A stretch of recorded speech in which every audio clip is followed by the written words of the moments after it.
Before we start, please subscribe to this channel and also press the bell icon so that you will get regularly tips and tricks about CorelDraw. You can see this word is missing. I correct it. Now I will click outside. It is still missing. To solve this issue we need to do setting for that. Click on this text menu. Writing Tools options. Click on Settings option. You will get this dialog box. In the text option, you will get this Quick Correct option.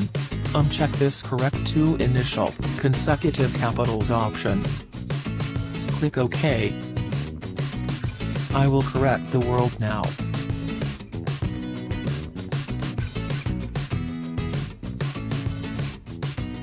Watch our playlist for more tips and tricks. Thank you.